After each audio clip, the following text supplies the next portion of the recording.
E aí galera, sejam bem-vindos a mais um vídeo aqui do canal. E no vídeo de hoje eu vou compartilhar com vocês um pouco do que eu fiz para deixar minha maternidade mais leve. Esse vídeo eu pensei bastante em fazer porque eu acho que pode ajudar muitas mamães ou futuras mamães, principalmente de primeira viagem como eu, pra gente conseguir deixar a maternidade mais leve, né? Eu não tinha noção de como seria a maternidade, porque a gente escuta muito, tipo, as pessoas falar de minha irmã, minha cunhada, amigas. Só que quando elas falam sobre ter filhos, sobre a maternidade, se divide muitas opiniões, né? Onde muitos falam que a maternidade ela é maravilhosa, de fato ela é muito boa, só que tem sim os seus desafios e para quem é mãe de primeira viagem, a gente não tem muita noção de como vai ser. Lógico que também depende muito de bebê para bebê, de pessoa para pessoa, se a pessoa vai ter rede de apoio ou não. Então tudo isso também pesa na maternidade, né? Então eu vou passar para vocês a minha experiência. Quando eu engravidei da Lara, o que eu estudava, basicamente, era só sobre parto. Porque, pra mim, bebê sabe dormir, chorou é porque tá com fome ou fralda suja, é só dar mamar, trocar e o bebê ia ficar tranquilo. Então, a minha preocupação maior era o parto. Como eu não sabia que forma que seria o meu parto, se seria cesárea, parto normal ou induzido, eu maratonei todos os vídeos do YouTube referente a parto normal, parto por indução, parto cesariana e principalmente partos aqui do Japão. Eu acho que eu assisti praticamente quase todos os vídeos sobre parto. Eu já tava expert no parto. Só que eu não me toquei que eu deveria estudar sobre rotina e sono, né? Porque pra mim, como eu falei, bebês dormem. E, tipo, eu conseguiria tirar de letra, enfim. Mas pra mim era algo que, assim, o bebê nasceu, nasce a mãe, então eu vou saber o que fazer. Mas, gente, no meu caso não foi bem assim. Por quê? Quando a Larinha nasceu, os 3 primeiros meses, ela teve muita cólica e muitos gases. E aqui no Japão, os pediatras não têm o costume de passar remédio, como aí no Brasil. Eles falam que é uma fase e vai passar. Então, a Lara, ela chorava muito, principalmente à noite. Ela se retorcia e, tipo, nada tava bom. A gente trocava a fralda, dava mamar pra ela, tipo, a gente ia por eliminação, né? Como minha amiga falou. Vai eliminando, tipo, vê a fralda, vê se tá com fome, faz massagem, a gente ninava no colo e nada. A gente já chegou muitas vezes a andar com o carro, tipo, andar muito pra ela dormir. Então, pais de primeira viagem, tipo, a gente tava apostando em tudo pra que ela conseguisse dormir, porque o choro dela era muito alto e eu ficava muito receosa referente aos vizinhos, né? Deles achar que tava acontecendo alguma coisa, porque aqui tudo chama a polícia, né? Então eu ficava com muito esse receio de deixar ela chorando por muito tempo. Então a gente acabava saindo de carro pra ver se ela conseguia dormir. E isso já começou a pesar pra mim. A Lara era uma bebê que ficava muito bem, tipo, no colo, quando ela dormia, mas na hora que a gente passava ela pro ninho, ela chorava ou ela acordava. A Lara dormiu no ninho, tipo, os 15 primeiros dias, 15, 20 dias. Depois, ela não aceitava mais. Então, o que eu e o Wagner fazia para que ela pudesse dormir? A gente dormia com ela no colo. Isso é errado, né? Não é seguro, mas era o que a gente achou ali de solução, porque ela conseguia dormir melhor. Então eu dormia com ela no colo durante todas as sonecas durante o dia, e à noite o Wagner dormia com ela no colo na primeira parte da noite, tipo das 9 da noite até meia-noite, 1 da manhã. Aí depois eu assumia, pegava ela e dormia o restante até de manhã cedo. Então a Lara passava 24 horas em cima da gente, ou no meu colo ou no colo do Wagner. E isso tava ficando muito pesado pra mim e pra ele, né? Porque vocês sabem que bebê recém-nascido, eles dormem muito, né? Então, enquanto a Lara tava dormindo nas sonecas, eu não conseguia fazer nada. Ela dormia, tipo, 2 horas, 2 horas e meia na soneca. E, às vezes, eu tava apertada pra ir no banheiro, tava com sede, tava com fome. E não tinha ninguém pra me ajudar. Então, tipo, ficava segurando o xixi ou ficava, tipo, segurando a sede, a fome, até ela acordar, para mim conseguir ir no banheiro, para mim conseguir tomar uma água, para mim conseguir comer. Muitas vezes também, no horário da janta, que ela estava no meu colo, o Wagner muitas vezes deu a comida para mim na boca, para que ela não acordasse. Então tava ficando muito exaustivo, muito cansativo. E isso foi durante os 3 primeiros meses. Porque como eu tava pesquisando muito sobre isso, né, por que o bebê chorava muito, o que poderia fazer para aliviar as cólicas, os gases, eu acabei achando alguns vídeos de alguns pediatras, onde eles falavam que os 3 primeiros meses é a estrogestação, então o bebê ainda não entendeu que nasceu, que tava aprendendo, né, que aqui é um mundo novo, enfim. Então, nesses 3 primeiros meses, a gente seguiu ali firme com ela no colo, cansativo, exaustivo, como eu falei, muitas vezes saindo com o carro para andar, para ver se ela acalmava, enfim, passou os 3 meses. Quando ela tava para completar 4, eu comecei a pesquisar mais, né? Tipo, formas de fazer o bebê aceitar a dormir no berço, porque ela não dormia no ninho, no berço, na cadeirinha que a gente comprou, no sofá, na nossa cama, ela não aceitava nada.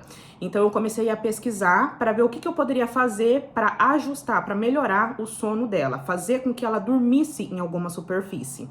Foi então que, pesquisando muito, eu vi tipo a cama compartilhada. Durante o dia, ela dormia no meu colo, e à noite eu comecei a ensinar ela a dormir na cama junto comigo. Então dormia ela, eu e o Wagner. Só que eu dormia de lado, né, virada para ela. E gente, eu não podia me mexer. Se eu mexesse a perna, o braço, qualquer coisa, ela acordava. Então, tipo, eu tinha que ficar estática a noite toda, na mesma posição, sem me mexer. E a minha perna ficava dormente, e eu precisava, tipo, trocar de lado, porque a gente, quando dorme à noite, a gente fica mudando de posição, né, a noite toda. Não tem como passar a noite toda numa única posição. Então, a cama compartilhada também não estava dando certo pra mim. Foi então que, assistindo os stories de uma moça que eu sigo no Instagram, ela tava passando pelo mesmo processo que eu, o bebê dela também não aceitava nenhuma superfície, era 24 horas no colo, à noite também ela dormia com ele no colo, ele também não aceitava a cama compartilhada, e ela começou a falar de um processo de autonomia do sono, que ela estava fazendo uma consultoria com a Gisele, e que ela iria dar início a essa autonomia. E eu ali, seguindo ela, falei, não, se der certo pra ela, vai dar certo pra mim.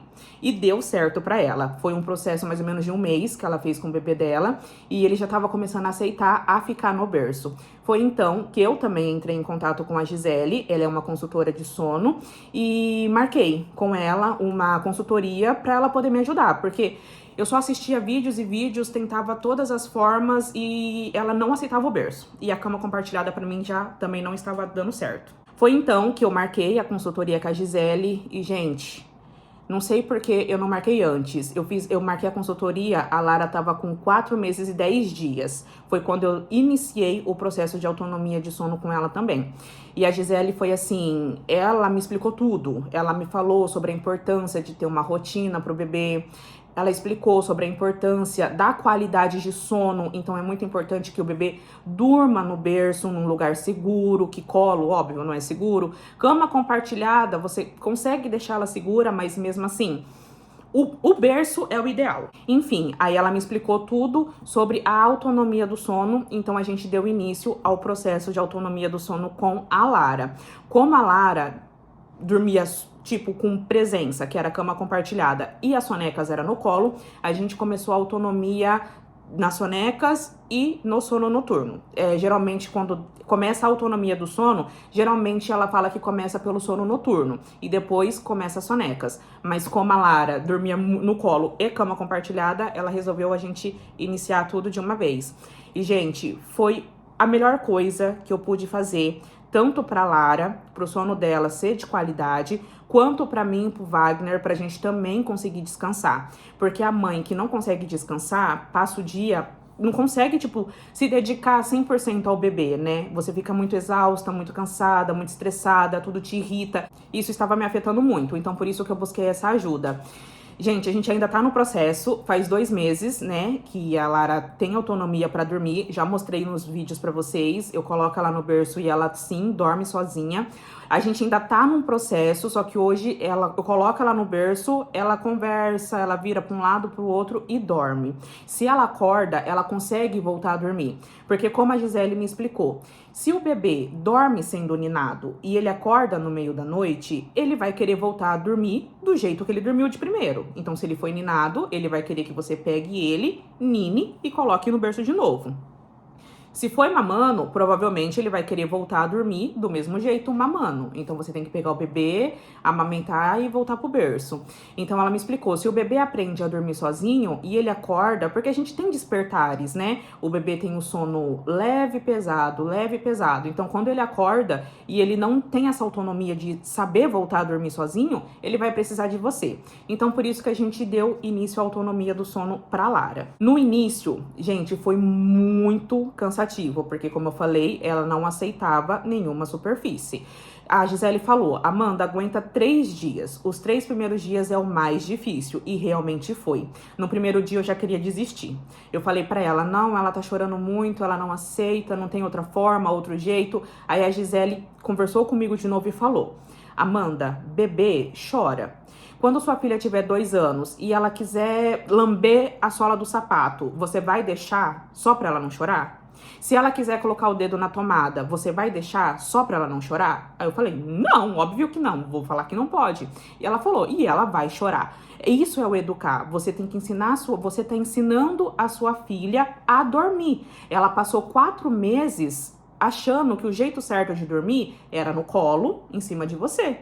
Então agora você tá num novo processo ensinando a ela que o berço é um local seguro e que ela pode dormir ali, que ali é o melhor lugar para ela estar dormindo.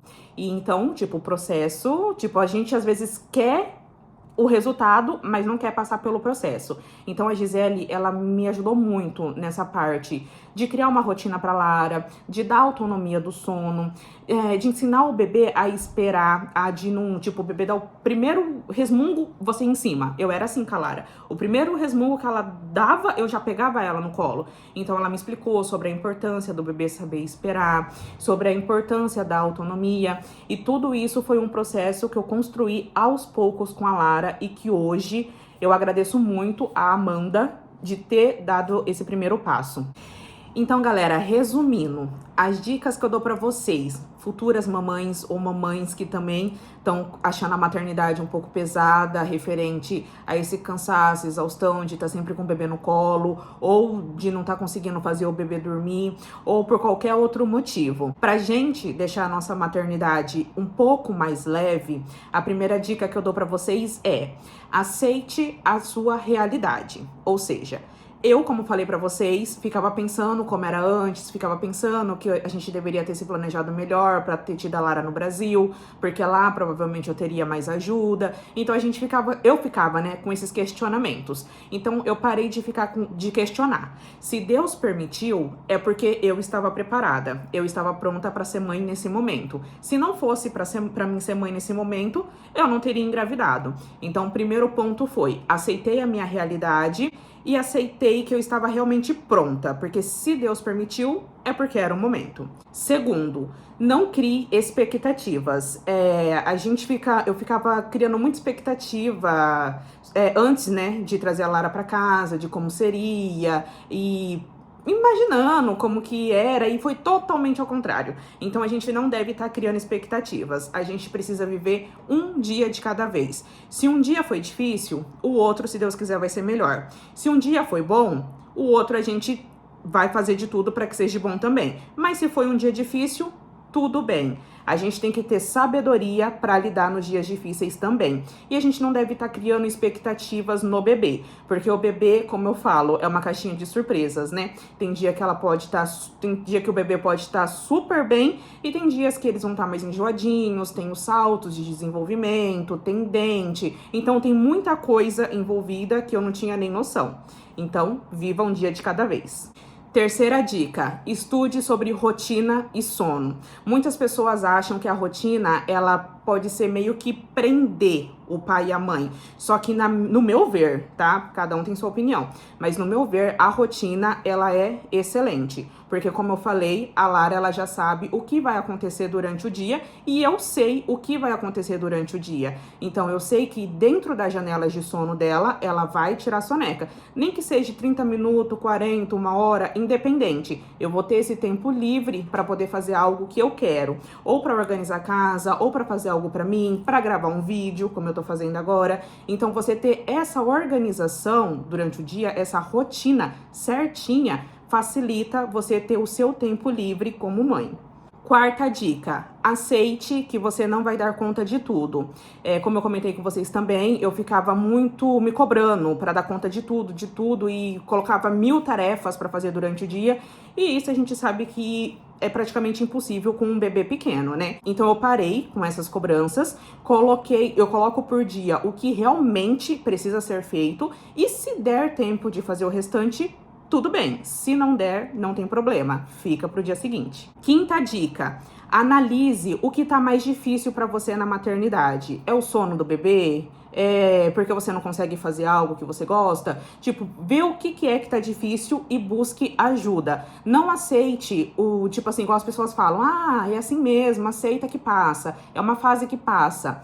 Isso vai de cada um. Eu cheguei num momento que pra mim tava impossível continuar do jeito que estava. Então eu vi o que estava difícil, no caso era ela tá dormindo no nosso colo e a gente eu não ter tempo para fazer as minhas coisas, né? Então eu busquei ajuda nesse ponto, que foi a rotina e o sono, que facilitou assim, 80% deixou a minha maternidade mais leve.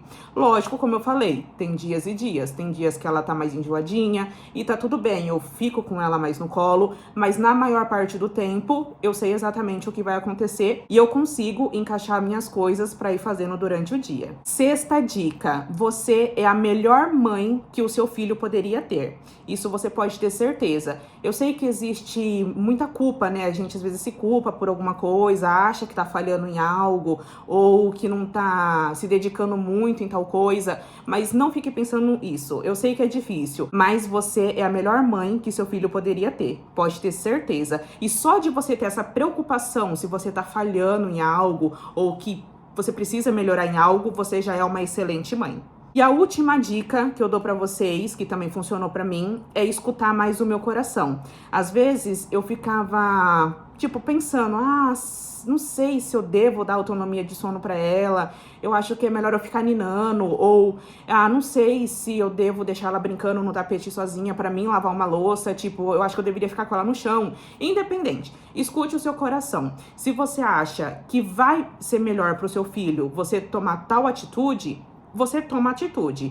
Você, como a Gisele falou pra mim na consultoria, você é a adulta, você é a mãe dela, você sabe o que é melhor pra ela e você é a melhor pessoa pra conduzir e pra ensinar o que é melhor. Tanto no sono, quanto em rotina, quanto no que pode e não pode, o seu sim é sim, o seu não é não, e você precisa seguir firme. Como ela falou pra mim, vai vir os saltos de desenvolvimento, vai vir a fase de 2 anos, só que ela falou, você vai saber como lidar, você simplesmente vai continuar do jeito que é, você não mude nada. Vai ser difícil? Vai. Você vai querer, tipo, vamos supor, um salto de desenvolvimento, você vai querer voltar ela pra dormir no seu colo, voltar pra sua cama, no desespero pra fazer ela parar de chorar? Vai, mas você não pode fazer. Você é adulta, você então continue persistindo no que é correto. Então, essa é a última dica que eu dou pra vocês, gente. Se vocês gostaram do vídeo, não esqueça de deixar o seu like, comenta aqui pra mim quais foram as suas dificuldades referente à maternidade, que eu também quero saber. E se vocês mudaram algo, ou se vocês deixaram passar mesmo, me siga lá no Instagram. Até o próximo vídeo!